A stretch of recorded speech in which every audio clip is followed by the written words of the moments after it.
4000 વર્ષ જૂની જે આંકડાશાસ્ત્ર જે ન્યુમરોલોજી છે એની સાથે કેવી રીતે જોડી શકો?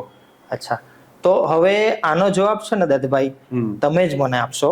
અચ્છા, હું તમને પૂછું છું કે આજે તમે મારા વિશે જાણકારી મેળવી કે સર્ચ કર્યું અને આપણે આજે કોન્ટેક્ટમાં કેવી રીતે આવ્યા? Mobile through. એટલે મેં મોબાઈલ પર સર્ચ કર્યું કે બેસ્ટ ન્યુમરોલોજીસ્ટ, મોબાઈલ ન્યુમરોલોજીસ્ટ, તો એમાં તમારું નામ જે છે મોબાઈલ થ્રુ. હા.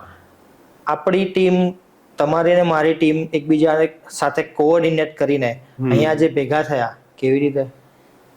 એ જ મેં બધાને મેસેજીસ કર્યા, લોકેશન સેન્ડ કરી, જેથી કરીને મોબાઈલ થ્રુ પહોંચે. Mobile through, yes.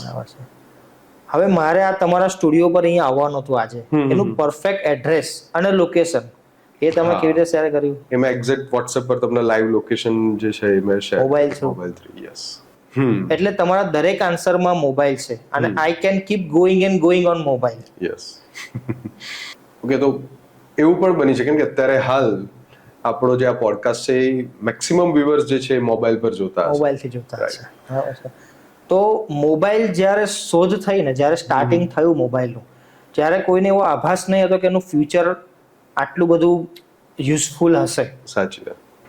અત્યારે આપણે જન્મથી લઈને મૃત્યુ સુધી, લગ્ન અને લગ્ન પછીના બધા વ્યવહારો, હેલ્થ અને રિલેશન્સ, આ બધું જ આપણે મોબાઈલથી ઓપરેટ કે કંટ્રોલ કરીએ છીએ. સાચી વાત. અચ્છા, હું તમને એક ઊંધો સવાલ પૂછું કે અત્યારે તમારી પાસે મોબાઈલ નહીં હોય તો એવું લાગે જાણે હેન્ડીકેપ થઈ ગયા, એટલે કે શું છે જ નહીં આપણી જોડે, એવું ફીલ આવે. બરાબર છે. શું વર્ડ આવ્યો? હેન્ડીકેપ. હેન્ડીકેપ મીન્સ તમારા શરીરમાં એક અંગ નથી. તો મારો જે કહેવાનો મતલબ છે કે અત્યારે મોબાઈલ તમારા એક અભિન્ન અંગ જેવું બની ગયું છે. સાચી વાત. અને એટલે જ મોબાઈલ ન્યુમરોલોજી જરૂરી છે અને એની પેટર્ન સમજવી એટલી જ જરૂરી છે.